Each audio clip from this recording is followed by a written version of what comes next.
YouTube friends, good morning. It's me Miraj, your teacher, and today's topic is very much important. It's about past continuous action, past continuous tense.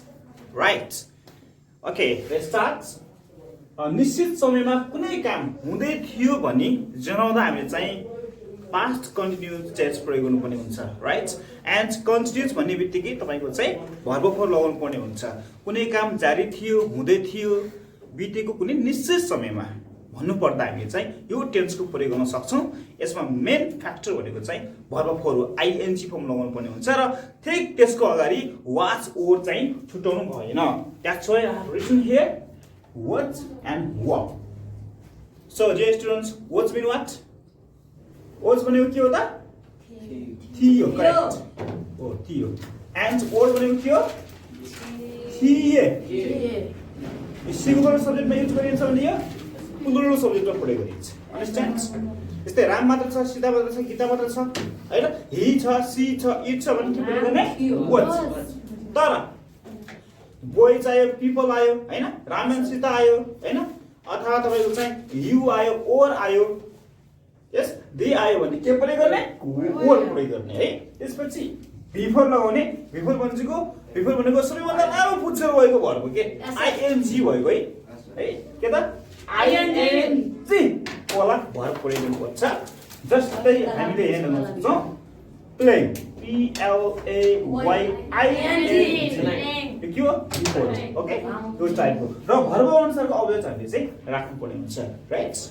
So past tense is used to indicate that something was happening at certain time in past. Right? Okay.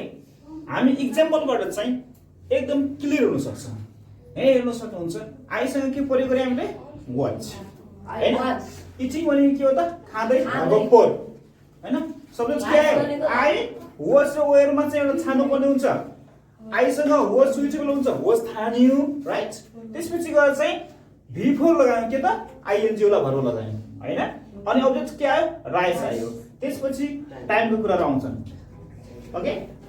Fix time के आयो त? HPM fix time आयो र past time adverb के हो? Actually हो. Okay? यसरी हामीले चाहिँ कर्मश राख्नु पर्ने हुन्छ. सब्जेक्ट, वर्ब, अब्जेक्ट, त्यसपछि फिक्स टाइम अनि पास्ट टाइम एडभर्ब. ओके? केमा? पास्ट कन्टिन्युअस टेन्स मा. अब यसलाई यदि हामीले नेपालीमा ट्रान्सलेट गर्नु पर्यो भने यसरी गर्नुपर्ने हुन्छ. सब्जेक्ट के हो त? आई. हैन? आई भनेको के हो? म. अब लास्टमा जाने के छ? लास्टमा जाने के छ? एक्चुअली भनेको के हो? हिजो. अनि पीएम के जनाउँछ? साँझ. 8 भनेको 8 भइहाल्यो, हैन? अनि यो पीएम भनेपछि साँझ 8 बजे भन्नु खोजेको. 8 भनेको 8 भइहाल्यो. अनि 8 साँझ 8 बजे भन्नु खोजेको, राइट? त्यसपछि गएर के राइस भनेको के हो त? भात. इटिङ भनेको के हो? खाँदै थिए. वाच भनेको थियो. हिसिटमा थियो हुन्छ भने आइमा ए आउँछ के नेपालीमा ए थिए. ओके? त्यसले म हिजो साँझ 8 बजे भात खाँदै थिए. ओके? अब अर्को बताऊ. सब्जेक्ट के छ? बोय.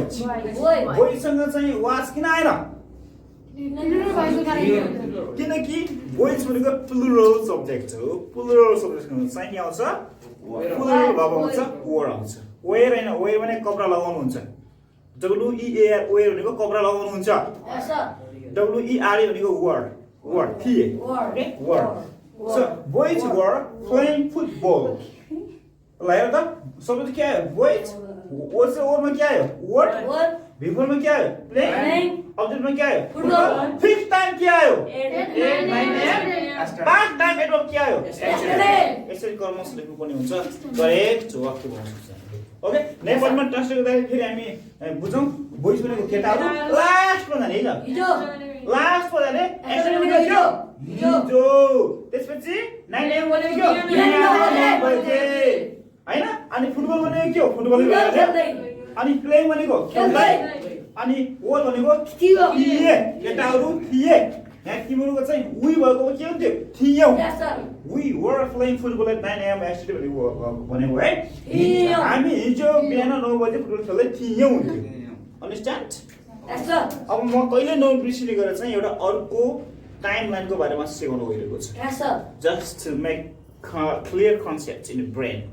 Okay? 9 AM, Concept 2 एकदम clear PM, हुन्छ 8 PM. टाइम लाइनको बारेमा हामी पढ्न गइरहेछौँ टाइम लाइन यता हेर्नुहोस् अहिले हामी नाउमा यहाँ छौँ तर हिजो एस्टरडे के हो हिजो हो Yes, sir.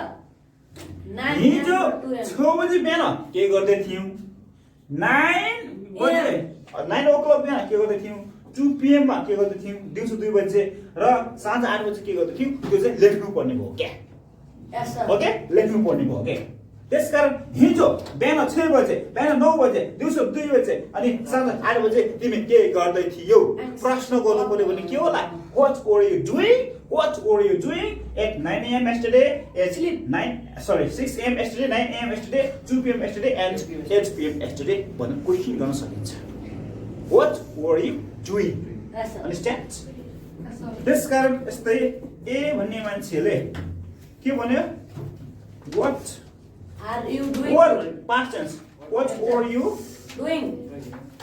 doing Are you doing? yet अनि टाइम आयो फिक्स टाइम के आयो 6 AM अनि 9 AM अरु टाइम पनि लेख्न सकियो है अहिले 2 PM.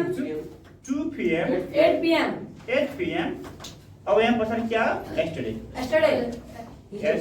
yesterday 6 PM. हिजो 9 बजे हिजो 6 बजे हिजो 9 बजे हिजो 2 बजे हिजो साँझ 8 बजे के हैन तिमी के गर्दै थियौ भने एन्सर लेख्नु पर्यो अन्डरस्ट्यान्ड एन्सर लेख्नु पर्यो भने तपाईहरुले एन्सर लेख्न सक्नुहुनेछ है त 9 बजे खाना खाँदै थियौँ। 2 बजे खेल्दै। अब यसको एन्सर दिँदाखेरि हामीले चाहिँ कुन टेन्समा दिनु पर्ने हुन्छ ग्रामर। Past continuous tense. से पास्ट कन्टिन्युअस टेन्समा दिनु पर्यो अर्थात् तपाईको चाहिँ यो अनुसार आउनु पर्यो यहाँ के आउँछ तपाईको टाइम आउँछ object. अन्डरस्ट्यान्ड टाइम आउँछ PM. ओके यहाँ के आउँछ फिक्स टाइम आउँछ Yes, sir. त्यसपछि यसको पछाडि Fixed time. के आउँछ पास्ट टाइम एडभर्ब आउँछ के आउँछ Past tense. टाइम एडभर्ब र एडभर्ब यो एउटै हुन्छ है त आउँछ correct Yes, sir. Yes okay now look here what were you doing at 6 AM yesterday भन्यो एन्सर के होला I was Yes, sir. I was taking 6 bath o'clock. I was sleeping Yes, sir. alright I was sleeping म सुतिरहेको थिएँ हो कि भएन Yes, I sir. was sleeping at 6 o'clock. AM yesterday what you can write what I was taking my breakfast at 6 AM yesterday you can say I was taking my breakfast at that time when you want to suck yeah you know I was doing my homework I was exercising I was running yeah I was jumping you can say differently whatever you are doing at a time you can say that okay using this tense Yes, sir. yeah यस्तै what was your mother doing पनि भन्न सकिन्छ नि what was your mother doing at 6 AM yesterday हिजो मम्मीले चाहिँ बिहान 6 बजे के गर्दै हुनुहुन्थ्यो Breakfast. भन्नु भनेपछि oh she was cooking breakfast at a time she was cooking breakfast at a time अथवा she was cooking breakfast at 6 AM yesterday पनि भन्न सकिन्छ ओके Yes, sir. ल अब हाम्रो अर्को प्रश्नको एन्सर दिउँ त what were you doing at 9 AM yesterday के होला I was taking भनेको eating है eating. I was taking Eat my lunch. brunch भनेको के थाहा छ बिहानको खाना brunch रोज at बिहानको खाना। that time at that time भनेको त्यस बेला ओके brunch भनेको बिहानको खाना कहिले बिहान घर गएर खाना brunch भनेको है Yes, sir. understand Yes, sir. okay so what were you doing at 2 PM yesterday भनेपछि के भन्नु होला I was playing football. wow clap so super man you can say I was कति बजे 2 PM I was taking my snack at that time I was taking my snack at that time snack खाजा खाइरहेको थिएँ you can say right you can say oh I was taking rest at my home I was helping my parents in the field yeah you can say I was playing cricket with my friends on the school's ground. Yeah, you can say, oh, I was doing my homework at that time. I was learning computer at that time. Yeah, you can say so many sentences. And next is what? What are you doing at 8 p.m.? What are you doing at 8 p.m.? I was taking my dinner. I was watching television. I was doing my homework. I was exercising. I was plus before लगाएर जे गरिरहेको थिएँ हामी हिजो त्यही भन्न सक्छौँ. Understand? Clear? Good. Yeah. So in this way you can write so many sentences using past continuous tense.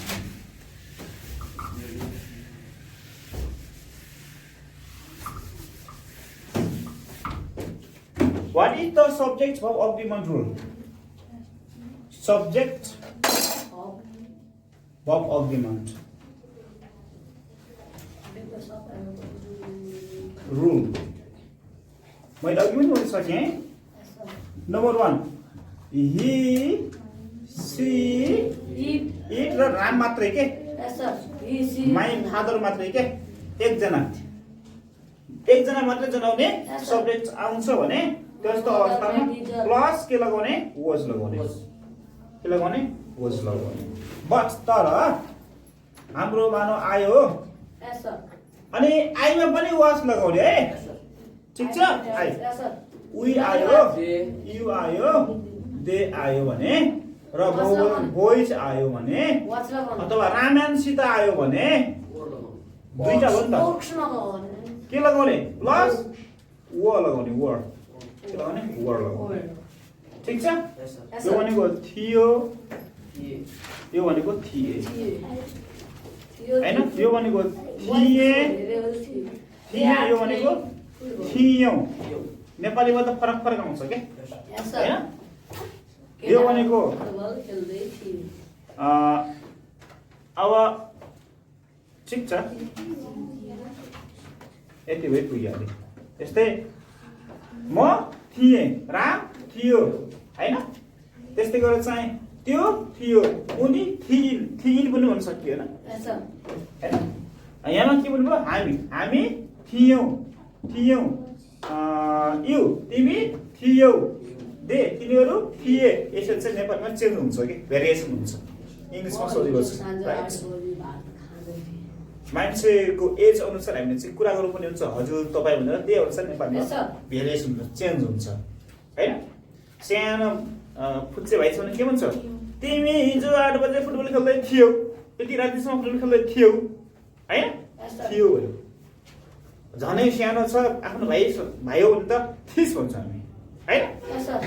You were playing football at 8 p.m. yesterday. इङ्ग्लिसमा त्यही हो. त्यही वाक्यलाई नेपाली भन्दाखेरि त हिजो 8 बजे साँझ फुटबल खेल्दै थिस पनि भन्न सकिन्छ. त्यसकारण नेपाली फरक फरक हुन्छ, इङ्ग्लिसमा एउटै हुन्छ. इङ्ग्लिस भनेको एकदमै इजी ल्याङ्ग्वेज हो. त्यसैले है, it's very simple language. We can learn it very fast if we want it from our heart, right? Get motivated from inside. Okay. So we can make so many sentences here. Okay? Using what? Past continuous tense. It's so simple. अब yesterday भनेको हिजो. हिजो हामीले चाहिँ बिहान उठिसकेपछि, okay, मानौ 5 AM देखि लिएर राति 10 PM सम्म चाहिँ के गर्दै थियौं त्यो एक्टिभिटी भन्न सक्छौं र यसलाई हामीले चाहिँ यस्टरडेज एक्टिभिटी भन्छौं. यस्टरडे हिजोको यस्टरडेज एक्टिभिटी भन्छौं. है, यस्टरडेज रुटिन भन्छौं. यो भन्नु पर्यो भने चाहिँ यही टेन्सको हामीले प्रयोग गर्नुपर्ने हुन्छ. अन्डरस्ट्यान्ड? जस्तै म सानो एउटा स्पिच भन्छु अनि तपाईहरुले पनि ट्राई गर्न सक्नुहुन्छ. म यति बजे यो गर्दै थिएँ, यति बजे यो गर्दै थिएँ, यति बजे यो गर्दै थिएँ भन्ने है. Okay. Well, my dear students, I'm going to tell you what I was doing at different time yesterday. Okay? Yeah. Let me think. Yeah. I was taking my breakfast at 7 o'clock yesterday. Yes. And then I was teaching English language at 8 o'clock at this time yesterday. Yeah. 8 o'clock. I was taking my bronze at 10 o'clock yesterday. Yeah. 10 o'clock in the morning. Let me think. 2 p.m. Yeah. I was taking my snack at 2 p.m. yesterday. Yeah. 3 p.m. Okay. I was teaching computer subject at 3 p.m. yesterday. 8 p.m. Yeah. I was taking dinner with my whole family at 8 p.m. yesterday. And 9 p.m. Let me think. 9 p.m. Yeah. I was, talking to my family on different topics at that time. Yeah. 10 p.m. Yeah, let me think. Oh, I was watching an interesting movie at 10 p.m. yesterday. 10 p.m. yesterday, night time, right? Yes, sir. I was watching an interesting movie at that time. Yeah. 11 p.m. Oh, I don't remember. I think I was sleeping at that time. Finished. Yeah. In this way, you can also tell what you're doing at certain time as today. Understand? Clear? Okay. Yes, sir. Thank you. So these sentences just were imaginary, not real. Okay, imaginary. But you can tell the real sentences. Now I request every student to come to the stage to tell at least 2-3 sentences about your activities that you are doing today. Understand? Yes, sir. Now let's welcome to Joe Mati to the stage. Clap. Thank you, sir. I was sleeping at 5 a.m. I was taking my breakfast at 7 a.m. I was my brunch at 9 a.m. I was taking my bronze. I was taking my brunch at 9 So a.m. nice, so nice, so nice. Clap. Super. To me, this is black coffee. What am I doing? You are drinking coffee. Coffee. What am I doing, students? You are drinking coffee. You are drinking juice. Correct. Yes. But this is what? Present continuous tense that we learned 2 days ago. Yeah? We did another episode. Present continuous tense for everything. But this is about what? Past continuous tense. अवश्य सुन. Coffee पिएको. Listen to me. Coffee पिएको झन्डै झन्डै 1 minute त भइसक्यो हो? Yes, sir. हो अब 1 मिनेट अगाडि म कफी पिउँदै थिएँ मैले भन्नु पर्यो भने कसरी भन्ने होला? बितेको समय. 1 मिनेट अगाडि म कफी पिउँदै थिएँ कसरी भन्ने होला? I was drinking 1 minute coffee ago. only 1 minute ago. Wow! Correct. You are right. I was I was Drinking coffee 1 minute ago. coffee 1 minute ago. 1 minute Ago. Sebas. There you. सरले 1 minute अगाडि coffee पिउँदै हुनुहुन्थ्यो कसरी भन्ने? Our teacher was 1 minute. our teacher Was drinking coffee 1 minute ago. 1 minute second ago. ago. Our teacher was drinking coffee 1 minute ago. Okay? Yes, sir. यसरी हुन्छ. Now you, my dear YouTube students, try at home to make so many sentences using past continuous tense. I hope that you understand what I told you. Do a lot of practice, and practice leads you towards perfection in English language. Thanks a lot for watching, and don't forget to love us, care us, support us. Bye for now.